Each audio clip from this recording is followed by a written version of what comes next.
I've got two other members currently wishing to speak. What I propose to do is take general comments and questions first before moving back to cocaine. Councillor Swindle, is yours relative to cocaine or is it? Very briefly, and then a general one, Chair. If you did a general first, then we'll come on then cocaine. I mean, all I was going to say, Chair, was I was against the charges for Cocaine Avenue. When I originally looked at that as an isolated item, came up with similar thoughts as to Councillor Burford, in that it's a recreation area, and I felt that people wanting to use that area shouldn't have to pay to park there. But the general point is I was going to vote against that one, to be quite honest. I'm going to vote against all of them. And there is a reason behind it. The report pretty much depressed me when I read it. I knew what was coming, and quite honestly, as I've always had a gripe with all consultations with the council, the majority say no, but the council says yes. And I begin to wonder why we even bother going out to consultation. Yeah. And I know the officers have a job to do. We have to find money. I completely understand what Councillor Catt is saying with regards to the cuts. They are hard, and I know that the controlling group is the same party as in government, and the controlling group have done their level best to fight those cuts. I completely understand that. Councillor Rose, as a Tory, is the government's biggest critic that I've ever heard. Should come and sit with me as an independent, and you'd have a lot more fun. But the reason I say I'm depressed is we have made difficult decisions over the last few years to try and close that gap. We've still got more to go. And you've heard from me before in this chamber that on various things, I mean, you'll remember the charging for replacement bins, which was something that was a free service. It just seems to me that we have that gap to close, and all we do is we just hammer the public, whether they're tourists coming into the area who are supporting our local economy, keeping traders going, supporting local employment through that, or whether it's local people who want to come to their market towns and support the local business and shop conveniently. I just feel that all we do as a council, the reason I feel depressed, is we just hammer people. We're just trying to squeeze money out of their pockets all of the time. I'm a ratepayer, as anybody else is, and you pay your rate, and then you're paying for everything else on top of it, and it really does depress me. So on block, I would like to vote against the lot, but obviously I'm going to sit through each one and vote against it. A lot of the points made tonight were absolutely right. I work as a postman, and I work in both Wirksworth and in parts of Cromford as well. You do see the overspill because of parking charges. You've only got to look up Matlock Spa Road, Councillor Burfoot. You know, coming down there in the day, it's a one-way street. And I deliver down near Cromford Mill. You can barely get down that road at times because of parking charges on the wharf and on the mill. It's just, I think it's going to make things worse. People are going to spill out onto the streets and park and create even more inconvenience. And the only people who are going to win are the parking enforcement team, who will get to go home even early when they've reached their quota. So I understand. I mean, if we were creating new car parks in our town centres, I would understand. Yes, we put the parking meters on, but these are car parks that have been free for quite a while. A lot of local residents use them. As was quite rightly said, there is no provision for parking on a lot of those properties. I'm sure people would love to put a driveway in and have a car park directly outside their property, but they don't have that pleasure. So for me, there's just too many holes in this, and I'm just against it outright. So I'm voting against this one, and I'll be voting against the rest, Chair. And do forgive me, I'm a bit under the weather, so if I get to the end of recommendation 1, which I'm very passionate about, I may depart for 2 or 3, but I'd like to make my views. Pick up on a couple of points that Councillor Burfoot made.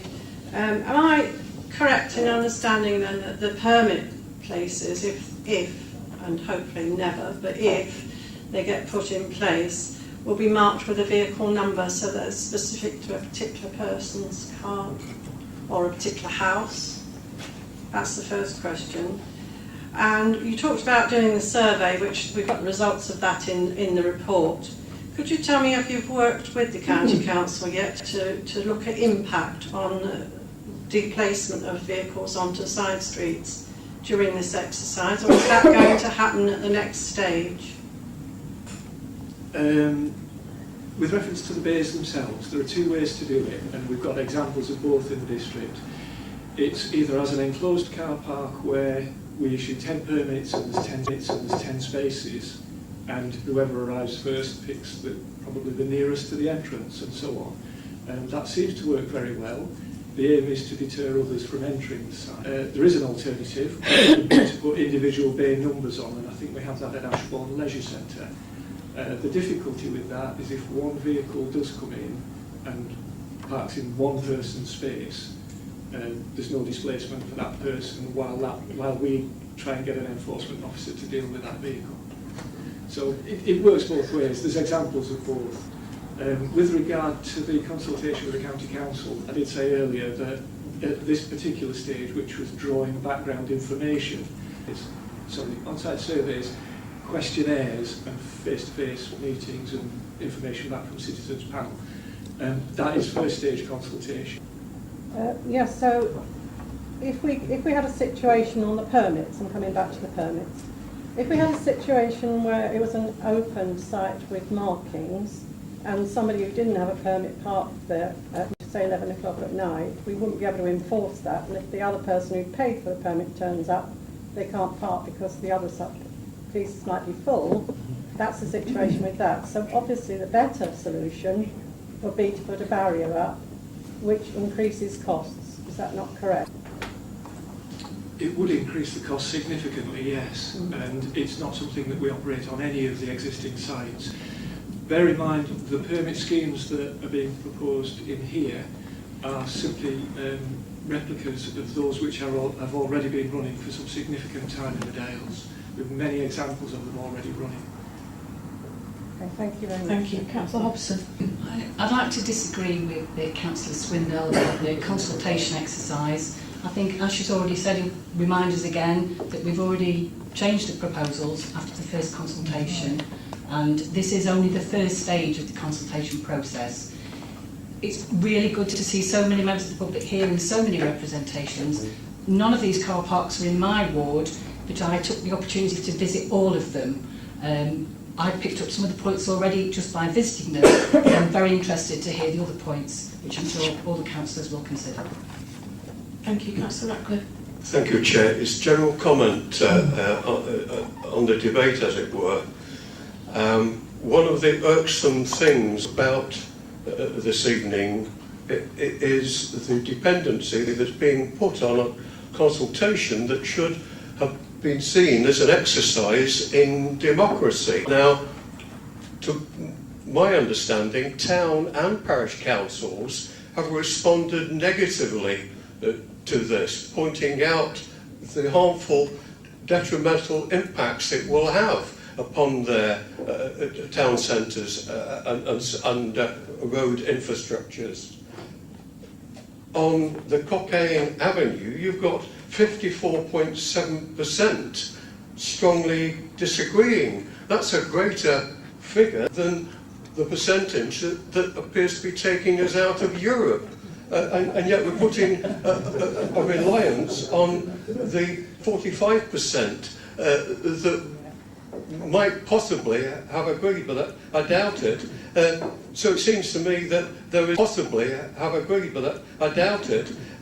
So it seems to me that there is a significant number of residents who have very strong concerns about the detailed elements of this that are going to have untoward and harmful effects upon their localities. In particular, areas like my ward, which, as I say, is the focus of my attention very much tonight, although I'm going to look closely at all the recommendations, obviously, because I've got a general obligation, as I pointed out before. But I'm really unhappy about the way that consultation has been. Much more detailed invitation to local residents, and particularly around the car parks, to respond, and not just relying on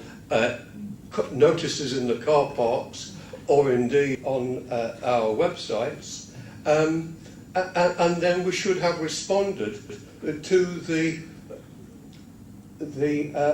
emerging dissatisfaction and results, not just picking out little elements and then putting in dispensations like, oh, you can have 30 minutes free parking or 2 hours free parking, because you know, they are minor things in the totality of it.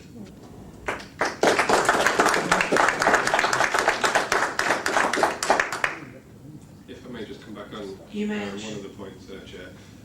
It's regarding the publicity of the consultation. We did try and publicise it as much as possible. We included it in the Dales Matters publication, which goes out to all households. It was on the District Council's media streams. It was on the website. We did have staff on the ground as well, but you can't always cover everybody who's got a vested interest in that, Councillor Ratcliffe, but we do feel we did cover a wide range of different strains. You should have sent letters out to residents. Excuse me. We've had a number of respondents, as you've seen from the background papers, and we've had a healthy response to this. I appreciate many are in favour in some of the recommendations, but we have had some response, and we tried to cover it as much as possible. Ash, I make no criticism of you. I think you have one of the most difficult jobs in this council. However, I think in this case, I think the external pressures are taking you down, and again, I'm not punning, but down a road that I think is the wrong one.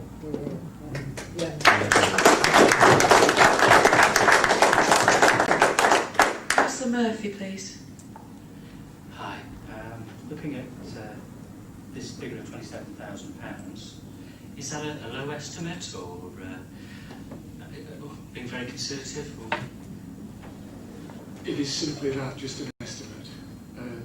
We'll get greater detail as schemes evolve. For example, the level of free parking that would be offered would affect the resultant income, just as one example. Thank you. Can I come back? Yeah. Do you have a breakdown of where that 27,000 comes from the different 7 sites? Not with me here, no. It can be provided to you, Councillor. I did a calculation. If 25% of that 27,000 came from Ashbourne, and that's probably an exaggeration, that would mean £20 per day income that you would get net from your figures. And it's only an estimate, I know. I'm looking at the pros and the cons and the issues that this parking situation is going to generate, and it doesn't sound like up to money for all the effort that you guys are making.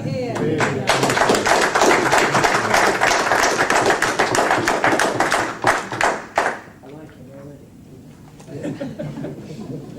And if I may, the reason why I say it is very much an estimate was when we did the review in 2013, and consideration was given to introducing new sites into the paying display stream.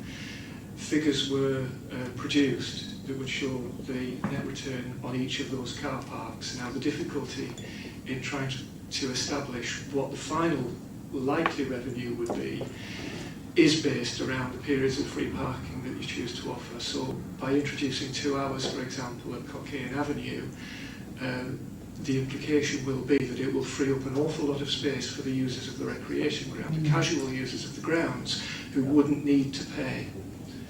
And your revenue is then limited to those who want to take those places for long stay parking, if that makes sense.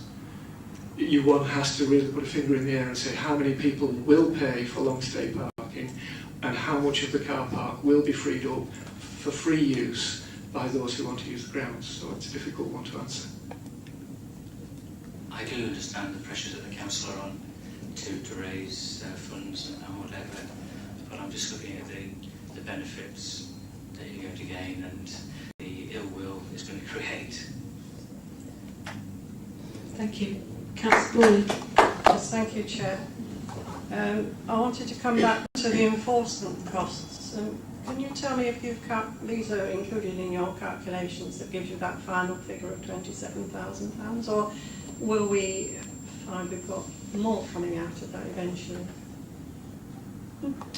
There are no enforcement costs in that estimate at all. The enforcement contract that we have, that we're running in partnership with Derbyshire County Council, is intended to be a break-even contract. The figures solely relate to income from permits and pay and display. Enforcement is cost neutral. Thank you. Are there any further questions? Councillor Ball.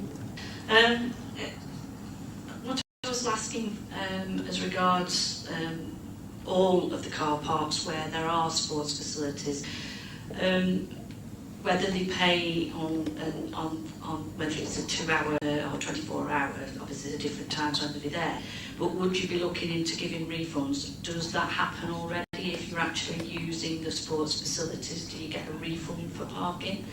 Would that be something to consider? The one thing I would say on that is because obviously you've got to pay for going swimming, you pay for using the gym, you pay if you're going to play football, of which there is a cost to that already. If there was charges and they were having to pay while they were using the facilities, could there not be an idea of using a refund for that benefit? Secondly, the permit costs, are they going to be the same for both residents and the staff of the local businesses as well?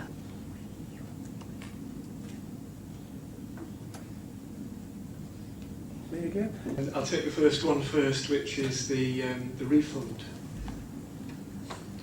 Bear in mind the car parks out in the district are unmanned, so it's very, very difficult to give a refund. So the idea is you don't pay at the point of arrival.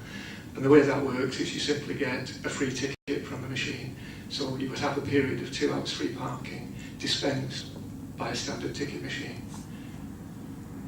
And that applies also at the Ark Leisure Centre, where staff found that the cost of reimbursing the parking was taking up far more time for customers standing in the queue to get the reimbursement than it is to get a parking ticket to put on the dashboard. So that's the first one. The second one you said about permits, residence permits, would it cost the same for businesses? Bear in mind the schemes that are generally put around are the on-street schemes, which are for businesses and for residents, but it relates to just getting consent to park on the street. The schemes that we're putting forward for the reserved bays in specific car parks or a specific residence car park, the intention would be to limit that to local residents, so that local residents benefit. There are models where we can introduce businesses, and oddly enough Worksworth is a good example, Rides Yard, where residents don't want daytime parking but want evening and weekend, so pay a reduced permit rate, and then that frees up the car park in the week to offer it up to local business use.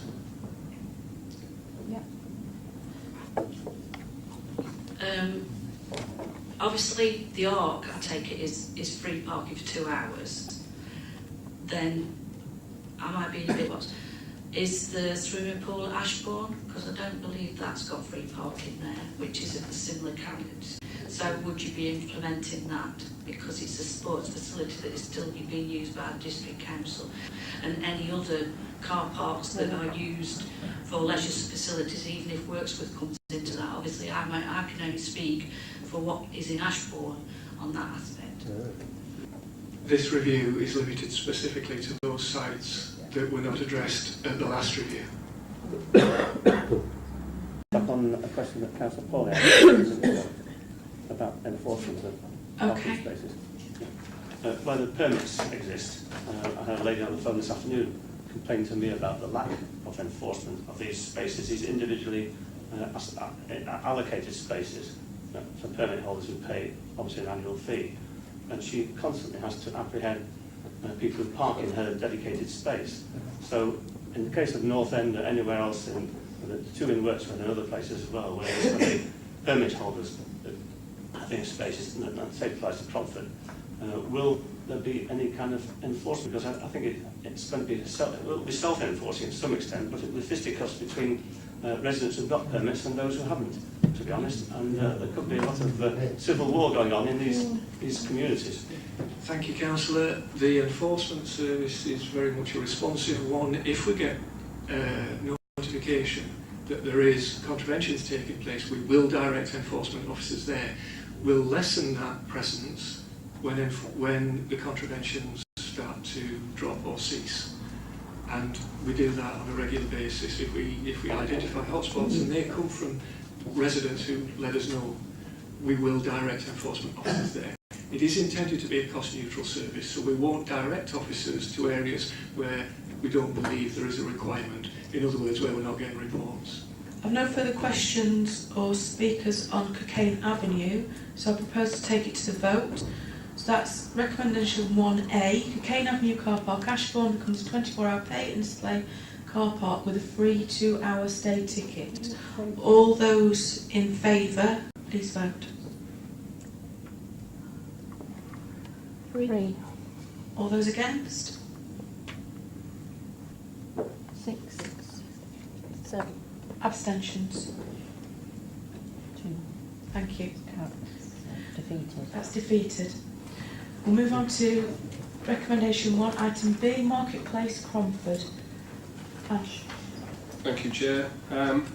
The proposal is that the Marketplace in Cromford becomes a 24-hour pay and display car park, offering 30 minutes free parking. The rationale for this was to support users of local businesses and help with the turnover of spaces. And also,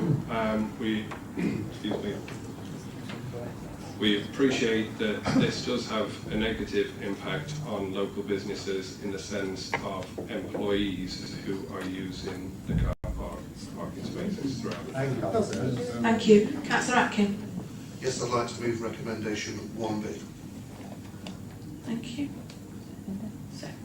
Councillor Camp. Yes, I'll second that, Chair. Councillor Pawley. Yes, Chair, thank you. I have only 2 questions left, but I've got quite a lot of comments. Is that okay if I go through those? Right. The 2 questions are, I'm very disappointed that you haven't with you tonight, when we're voting on these cases individually, the breakdown of what is actually going to be brought in for each car park, because that was going to be one of my questions. How much are you actually going to get out of the Marketplace car park and the Lime Yard annually? And you can't tell me that, can you? So I'm being asked to vote on something that I've not got the full information. Is that correct? Yes. Yes. It's much as I said before, there is a detailed figure of what the car park would make as a pay and display car park. That's eroded by the introduction of periods of free parking. And I suppose the ideal scenario would be that the car park gets good regular turnover of free use, so we generate very little revenue, but that's a positive step because the car park becomes vibrant, there's a lot of turnover. If it's a static car park and people do choose to park on there all day and pay display charges, your revenue increases. So it depends which model But you want to out of the £27,000, you can't say to me we're going to make 5,000 or 3,000 or 1,500. That's correct, isn't it? I wouldn't want to say that. Could you tell me how many bays you think there might be going to be going in the car park, and how many, if this is Cromford, sorry, Marketplace car park, and how many of those will be accessible bays, please? I believe there is capable of taking 23 formal car parking spaces, of which we aim to put in the national standard 6%. So the landlord is that would be 2. Thank you very much. Can I move on to the comments? Do you want to do that now, or do you want to take? Should I take some questions first and come back to you? If you want to move, You can take the other questions if you like, but I didn't feel that we really covered the comments when we were talking about Cockayne Avenue, so I wanted to get them in. I'm quite happy to wait until we've done all the other questions if other members have got questions. Is that further right? questions on the marketplace, please. Councillor Ratcliffe. Yes, Chair. I'll ask you a question about the marketplace at Cromford. Why was it in your consultation that you didn't ask the same very pertinent question that you did for Ashbourne, i.e., what do you think about the proposal to introduce parking charges per se? But in fact, what you did, you broke it down to short and long stay. Why didn't you ask that overall question? I'll have to come back to you on that, Councillor Radcliffe. I'm sorry, I'll have to come back to you on that. That's all right, Ash. I say I have to come back to you on that. I do apologise, I have to come back to you on that. Any further questions on the marketplace at Cromford? Councillor Pauly, would you like to come back with your comments, please? Yes, I'm afraid they're quite long, and some of it reiterates what the speakers said at the beginning, but I feel it's important that they are said again, because it is such a difficult thing, this, for the residents of Cromford, and also for people who run businesses like the Boat Inn. We've considered the future of businesses in the report and given this concession of a 30-minute free parking. However, the main group affected by the changes will in fact be the residents who live on Scalding and the hill above it. Many of the houses in the area marked in red on the plan in the appendix have no possibility of on-street parking, as their homes can only be reached on foot up steep pathways. There are also at least 3 households further along Scalding who have to reach the homes in the same way or are not included in that red outline on the plan and will not be able to apply for a permit should they want one. I would like them to be included, and others if there are any, if we reach a decision to provide permits for the Limeyard. Of course, I am hoping that we will not reach that decision. At the moment, there are not enough parking places for the people who live on Scalding and the hills above, but at least they have the chance of occasionally finding a parking spot. I was told of an incident last week when a resident returned home at 11 p.m. and had to go round the block 3 times without finding a parking place on the marketplace or the side streets, but eventually found a place in the Limeyard. That person lives at the very end of Scalding and would not be allowed a parking permit. If they had no permit, where would they go in the future? By charging on the marketplace and issuing permits for the Limeyard, you are taking away the slim chance to find a parking spot that exists for all residents at the moment in favour of a very few. Heritage. The marketplace is very special. Around its perimeter can be found the Greyhound Hotel, which was built by Sir Richard Arkwright, a terrace of very beautiful stone houses, and an ancient covered market. It is also within a conservation area and comes within the boundary of a World Heritage Site. Some years ago, Cromford Parish Council wished to put a new notice board up on the marketplace and were obliged to take the special nature of that area into account by our own conservation officers. This led them to having to use oak for the frame of the board and increased the cost sufficiently. I would expect us to have no less a duty of care and consider that sets instead of lines would be more appropriate for marking out parking spaces should we go ahead with the scheme. Could we please factor in the additional costs this might incur should the statutory bodies we consult at a later date have the same opinion as myself? Another worry I have is enforcement. I'm sorry to say, I know we've been reassured that it's cost neutral. It's cost neutral because we haven't got enough of it, basically.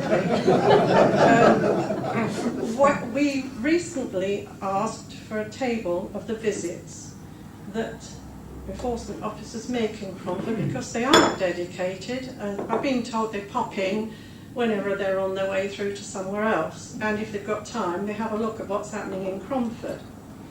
The table of visits I got, 160 117 visits over a certain amount of time, when I broke it down, showed that most visits occurred very, very early in the morning or very late at night, about 6 o'clock in the evening sometimes. They lasted from a length of time from 1 minute to 7. How they were supposed to do any proper enforcement in that short period of time, it probably took them a minute to get out of the car, lock it and get back in again. But anyway, I am a bit concerned about the enforcement that might not take place. Safety issues. And we speak elsewhere in this report about safe and secure parking and how we hope to increase the number where this can be assured. Limeyard in Cromford is not conducive to safe parking at the moment. I presume we will be spending extra money on installing more appropriate lighting and cutting back the trees that obscure vision, and at this time of the year make conditions underfoot very hazardous. I hope these costs have been factored into our calculations. And cooperation with others. As part of this exercise, I asked that we contact other bodies such as County Council and the Arkwright Society to see if we could cooperate with them to fashion a joint plan which might solve parking problems in Cromford. For instance, there is no signage on the A6 directing visitors to the mill and other parking on Mill Lane. If we go ahead with parking charges on the marketplace, I ask that we make a point of trying to get the signs put in place in order to alleviate on-street parking in the village. This will surely be getting worse, as you can tell from the data that's in this report, because on all of these instances people have said they will park on the street rather than pay, to a huge percentage. I think it's 49 in Cromford, but in other places it's 57%. This is a problem that is growing in Cromford, and it will get worse because the County Council are at the moment in the process of putting through yellow lines on Mill Lane, and the mill is bringing into use another of its huge buildings in the next 3 or 4 years. We're going to have more visitors, less parking and paid parking. Where are they going to go? They are going to go elsewhere, which is the side streets of Cromford, and residents are not going to be able to find parking for themselves. I will not be voting in favour of this motion. Thank you. Is this regarding Marketplace, Councillor Burford? Yes? Yes, thank you, Chair. I think this scheme is totally unworkable. Considering the adjacent properties, the cottages as have been described, the Greyhound Hotel, the boat club, shops, cafes, bookshop, etc. I think the displacement, if this scheme goes ahead, will be, well, make it absolute mayhem in Cromford. I mean, there isn't much on-street parking anyway, and a lot of people that have to take a circuit around the whole village to try and find somewhere. They'll end up parking probably on Council Paulish Road, actually, and upsetting residents there. They'll be going quite a long way away from the marketplace to park, just to find somewhere to park their car overnight or whatever. So I just don't see it acceptable at all. I'm certainly voting against it. It's a totally unworkable scheme.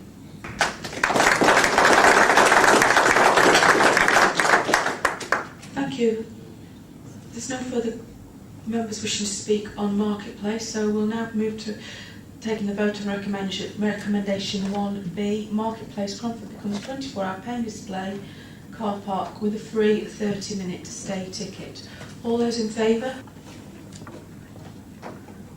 3. Against? 7. That's defeated. We'll move on to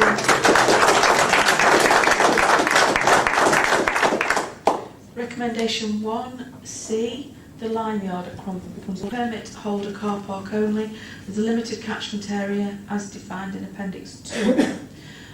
Ash. There's not much more to add to that, Chair. Some of this has already been covered, but it is proposed that it becomes a resident permit car park. I am aware that some discussions took place with local ward members, Keith and his team, towards the end of 2015 and again in 2016, and this has evolved from those conversations. Councillor Catt. Thank you, Chair. Yes, I will move recommendation 1C that Lime Yard, Cromford becomes a permit holder only car park with a limited catchment area as defined in Appendix 2, and that those purchasing permits receive a 3-year phasing to assist in meeting the new charges. Thank you, Chair. Councillor Atkin. I'll be seconding the proposal, Chair. Councillor Pawley. Yes, I just would like to come back and say if this does get through, could we please consider extending the red markings on this plan to include the houses that I mentioned earlier? Thank you. That's noted. Any further questions? Councillor Paul. Yes, thank you, Chair. How many car parking spaces are there actually on Lime Yard?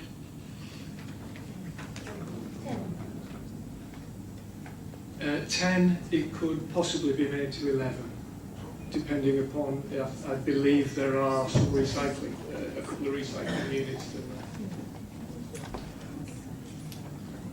Any further questions or comments? That's been moved and seconded. We'll move to the vote. Recommendation 1C, Lime Yard, Cromford becomes a permit holder car park with a limited catchment area as defined in Appendix 2. All those in favour? Against? No abstentions. That's defeated.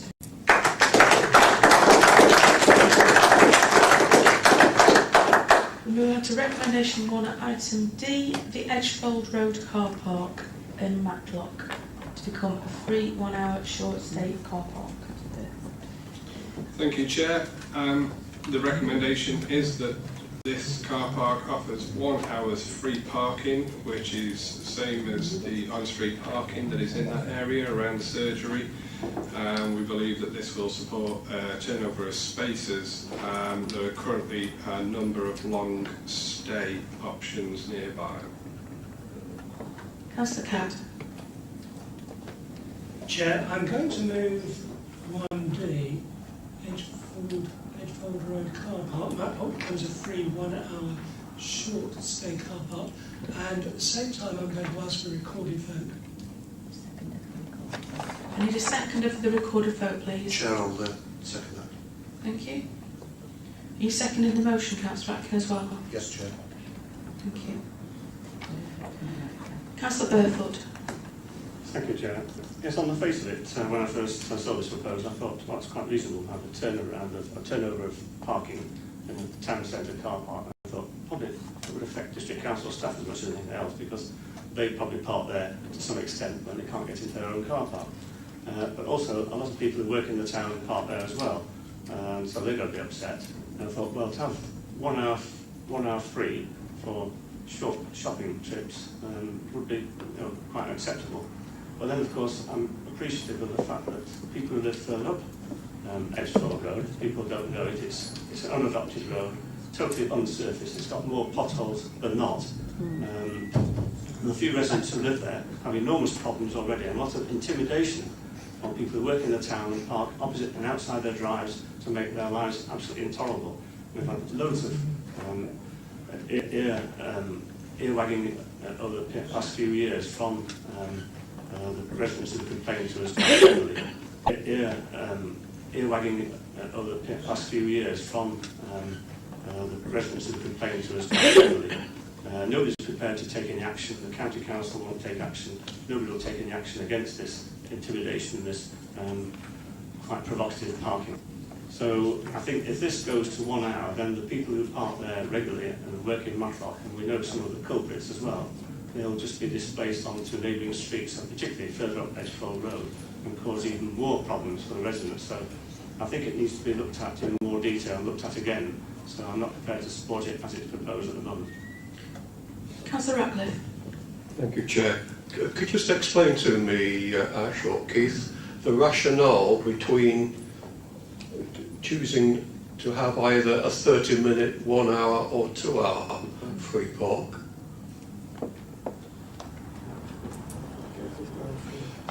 Yes, Councillor Ratcliffe. It was just to match the on-street parking option that is around that area already, so it's consistent with what's already available.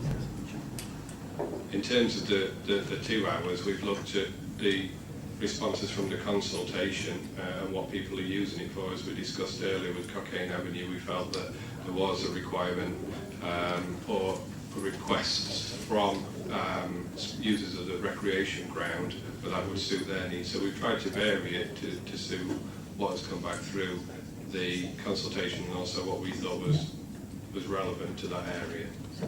Vary it to suit what has come back through the consultation and also what we thought was relevant to that area. Thank you. Councillor Bull. Yeah, just before we go to... can I just fully clarify on this? It says 1 hour short stay car park. Now, is that a case that anybody can park there just for an hour free all the way through the day? There's no charges any other time. It's just a case, it is literally just going to be 1 hour only parking. Yeah, thank you. Thank you. Any further questions on Edgefold Road car park?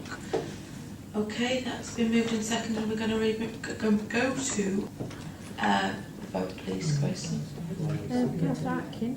4. Councillor Ball. 4. Councillor Burfoot. Against. Councillor Catt. 4. Councillor Hobson. 4. Councillor Murphy. 4. Councillor Pawley. 4. Councillor Ratcliffe. Against. Councillor Swindell. Against. And Councillor Wilde. 4. 7-3 carried. That's carried. Thank you. We'll move on to recommendation 1, item E. Canterbury Road Worksworth becomes a 24-hour pay and display car park with a free 2-hour stay ticket. Yes, Chair. Pretty much as you've just outlined and similar to Cockayne Avenue, the recommendation is that it's a 24-hour pay and display car park with 2 hours free.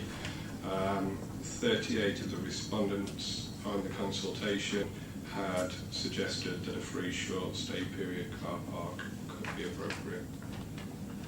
Councillor Catt.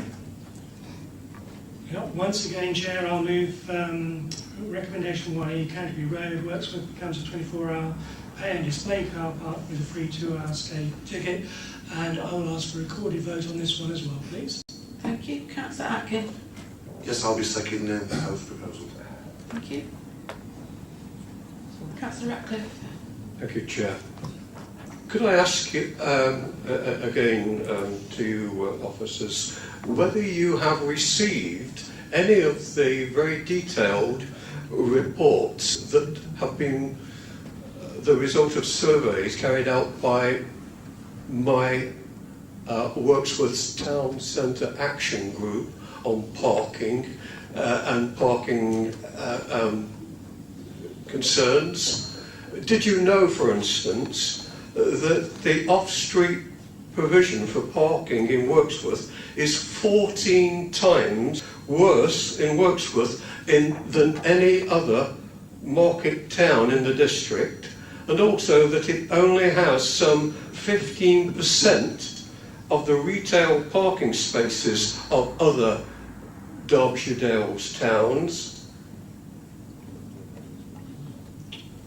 Yes, Chair, I believe that we received the information that was provided and it was included in the overall consultation which helped form this body report. Doesn't that highlight to you the individual needs of towns and stress again how much more welcome a car park review would have been if it had had a strategic purpose other than the raising of revenue?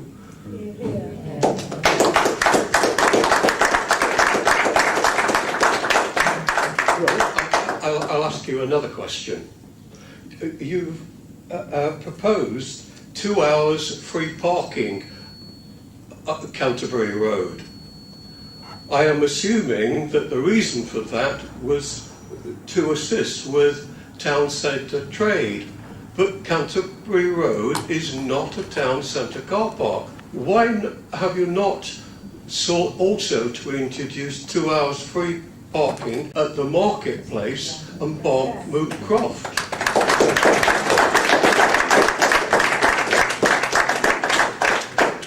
Just to touch on that first point, Councillor Ratcliffe, the reason that we based it on 2 hours is because 65% of those people who responded said that they were doing it for shopping purposes. As for the other car parks, as Keith quite rightly stated earlier, they're actually outside of the scope of the review. We were quite concentrated on particular car parks with this review, and they are outside of that scope. Well, I have to say, as a general comment, I do feel that within Wirksworth, these proposals are going to only to exacerbate an increasing problem. One of the futures that Wirksworth will undoubtedly face is a more or less 28% increase in its town population.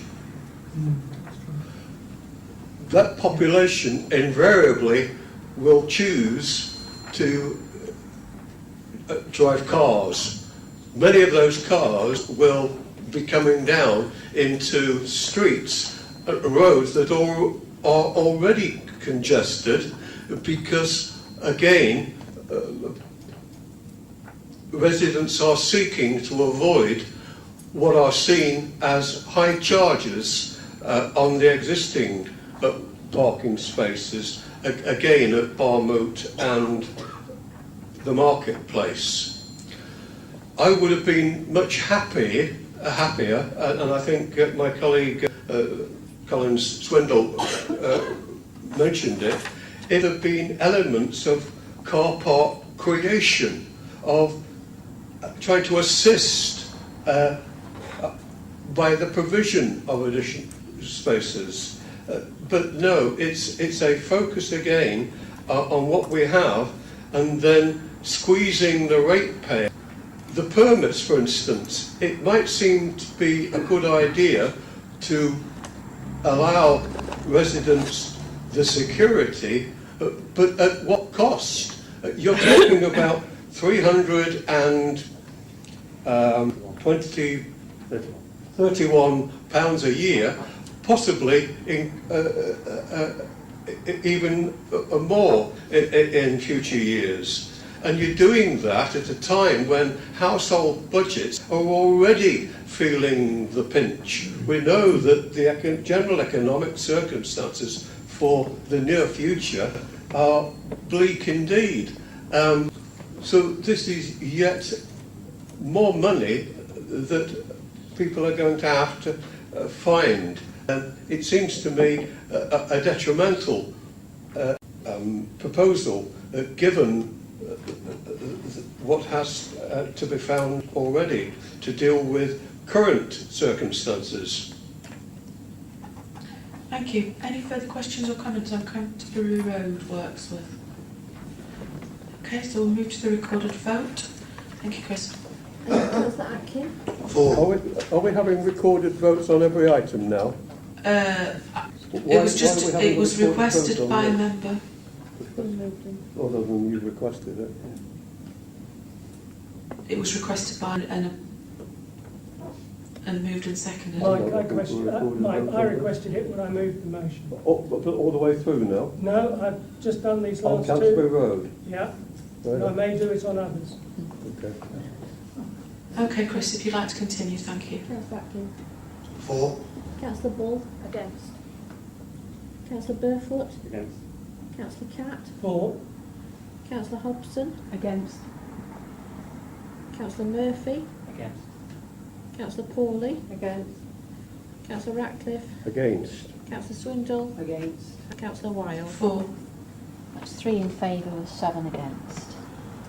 That's defeated. Move on to... It's defeated, Councillor Ratcliffe. Thank you very much. I'm sorry You know my... That's fine. We'll move on to item F. North End Wirksworth becomes a regulated car park for permit holders only, with a limited catchment area defined as in Appendix 3. Thank you very much. Thank you, Chair. First point to raise on this, and I think he's already covered it, where there was an error in the catchment area. Just bringing that to members' attention again. The recommendation for this car park is that it becomes a resident permit car park, in line with the current eligibility policy, of which there are 16 spaces available. Thank you, Councillor Atkin. Yes, I'd like to move the recommendation with a recorded vote, please, Chair. Thank you. Councillor Catt. Yes, I'll second both of those. Thank you. Any further comments or questions on North End Wirksworth? Councillor Ratcliffe, anything to comment on North End? Well, I think I made some comments previously about permits that were, and some of the questions I think have been answered about how these permits would be offered purchase. I get the impression it would be a competitive process. Presumably, all residents within a particular catchment zone would be invited there. Can I assume that it would be a fair process and not one that might involve submission on the internet, for instance, which of course in itself is a little discriminatory?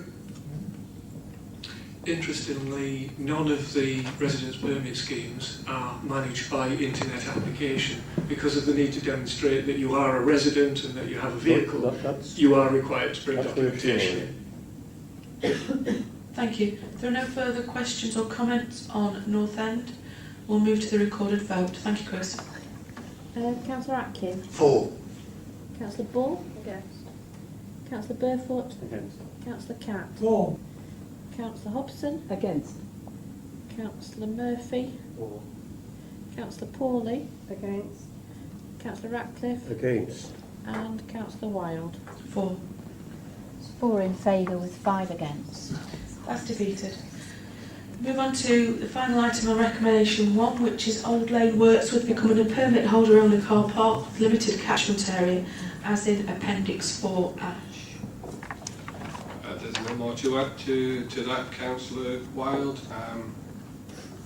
Thank you, Councillor Catt.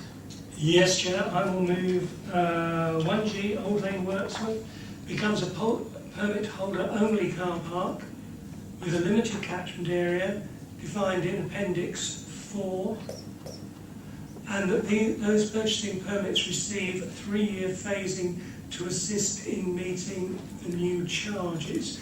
I will move that and move for recorded vote.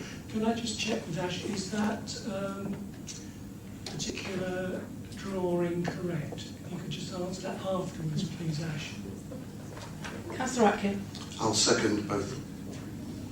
Thank you.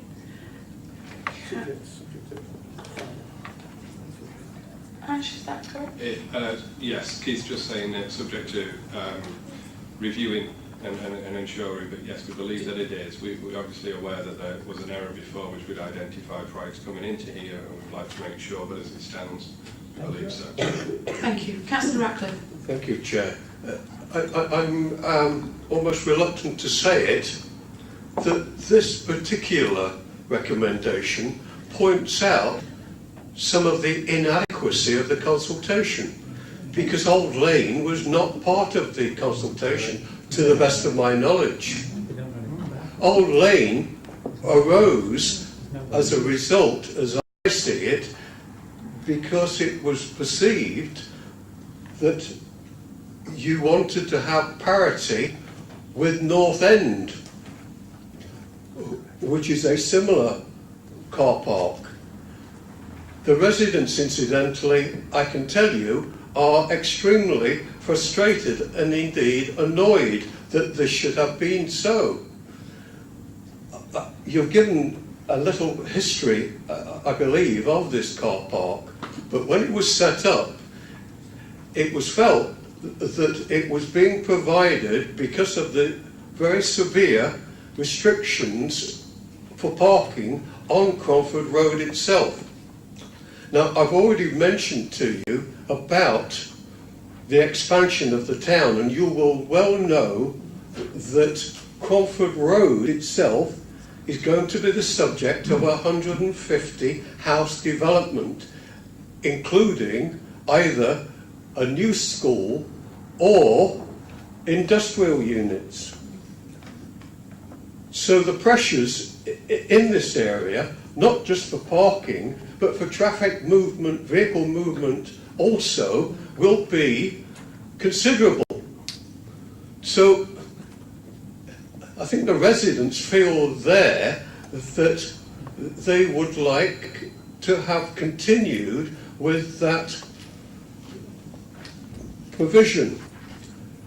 They feel it's now being taken away from them because of the fact that you want to make it a paid permit. It's not that you're saying to residents there, okay, you can apply for a permit that we will allow you to use because we respect and understand your pressures. We want you to pay for that dispensation or privilege.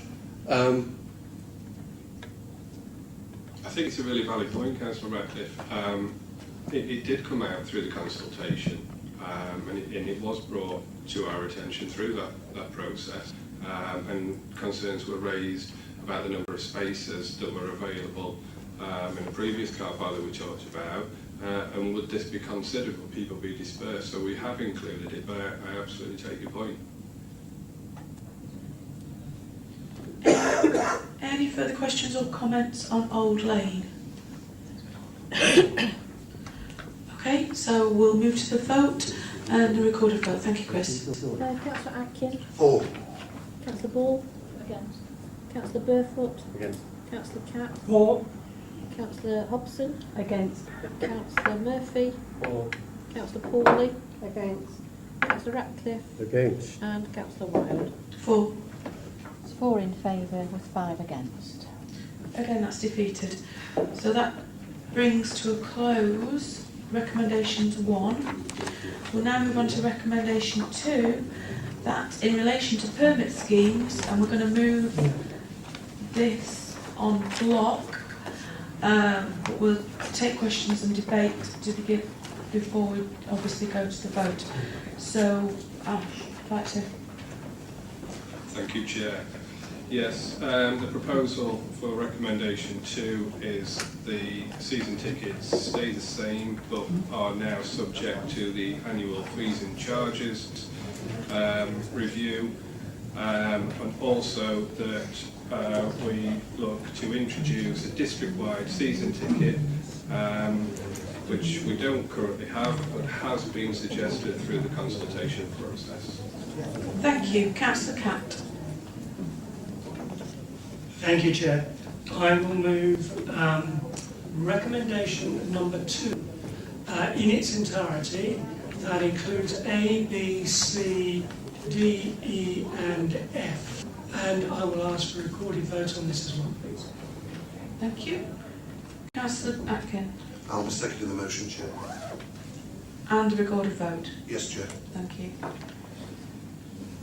Any further questions or comments on recommendation 2? Councillor Burfoot. Yes, I'm afraid I'm very upset about the increase in the permit holders' fee. Ones that have existed for many years, where residents have obviously been used to paying obviously an inflation increase each year, or probably might be less than a year increase, I don't know. But the fee is now £92, and to increase it within only 3 years to 331 is completely unreasonable for those on fixed incomes, obviously, retired people, or those on benefits, or anyone else with financial difficulties. I think in the present day and age that is totally unacceptable. I wonder why, how it's that increase has come about. Probably trying to get it into line with the what's been proposed for the permit holders on the new site, but I mean they've been defeated tonight anyway, so those presumably won't apply. So in that case, I can't see why we need to be changing this particular policy for the existing users of permits on existing car parks. So I must say I'm opposed to that. Thank you, Councillor Barefoot. Councillor Pawley. Yes, the Chair kindly let me put this on your desk earlier for all members to see, which relates to other permit charges around the country, and which David Mitchell mentioned earlier, because it was him that sent me this. I'm just wondering how did we get to our £331 charge as being a reasonable charge? Can somebody give me an answer to that? Thank you, Councillor. First of all, the reference to the circular that you put out from Mr Mitchell, they do refer, as I said earlier, to on-street controlled parking zones. They are not resident-only car parks. I am familiar with most of them. So billet, basically. The reference to the existing disparity, I think, is described in the body of the report, where we have some residents who have a reserved space on a car park who are paying £92, and other residents in established residents-only car park are paying the higher rate in excess of £300. There is no difference really between the two types of parking space, in that both are reserved solely for the exclusive use of a permit holder. So much so that discount season ticket holders who are parking on the same car park are paying over £400 per year for the right to park on there. It does seem a little odd that those who are waiting on a waiting list for a residence bay at £92 are currently paying for discount season tickets at that much higher rate of over £400. The idea was to set one equal rate for all reserved spaces. Thank you. Councillor Ball. Yeah, I'm just a bit confused here, because this is a permit for everybody then, not just residents. Is that right? Because obviously there is a big increase if it was just residents who were incorporated within it, because obviously they pay council taxes as well, which should incorporate part of that, I would have thought. The discount season ticket, which is the first item, is available to anyone, resident, visitor, a business, and that relates to being able to use a car park without the need to pay a display. It doesn't guarantee a space. However, the resident schemes is actually providing dedicated spaces, and the aim is to get an equal level of fee for everyone who has a dedicated space. They've come about historically through different routes, but this is an opportunity to remedy it and make sure that all residents are treated in the same way, who have access to reserved spaces. Any further questions or comments on recommendation 2? Okay, that's been moved and seconded that recommendation 2 be taken in its entirety, A through to F, with a recorded vote. Thank you, Chris. Councillor Atkin? For. Councillor Ball? Against. Councillor Barefoot? Against. Councillor Catt? For. Councillor Hobson? For. Councillor Murphy? For. Councillor Pawley? Against. Councillor Ratcliffe? Against. And Councillor Wilde? 4. 5 in favour with 4 against. That's Carried. been carried. Thank you. We'll move on to the final section of the recommendation, which is recommendation 3, that in relation to park mark accreditation, the District Council aims to increase the number of sites submitted and submit the initial 22 sites for disability parking awards. Thank you, Ash. Thank you, Chair. Very briefly, we do have a number of car parks that are already within the park mark accreditation. We would like to expand that award, which excuse me, Keith rightly tells me is to do with the good investment and good management of car parks. In addition to that, we would like to build on the Disability Parking Award that we've got across some of our other car parks. So we see this as an improvement to the facilities that are already on offer. Thank you, Ash. Councillor Catt. Chair, I can't support this recommendation, and so I will move that in relation to park mark accreditation, the District Council does not aim to, and then A and B as it was. So in other words, turning from a positive to a negative. Councillor Atkin. I'll be supporting that motion, Chair.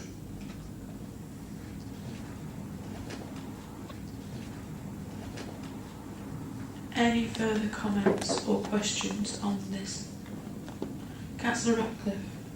Well, just to say, Chair, that I think there are some very good elements here. I'm pleased to say, even if it is right at the end of the evening in the agenda, the achievement of Disability Parking Awards, I think it does us a credit, and I know that we do take it very seriously how we provide for disabled persons, although as I understand it from a colleague of mine who does have a disablement, there are some things still to be ironed out, but nevertheless I think the provision of spaces and generally the attention we give is welcomed. Even, I have to say, the integration of blue badge holders into the general scheme of things. There was no great outcry even by the disability groups against that.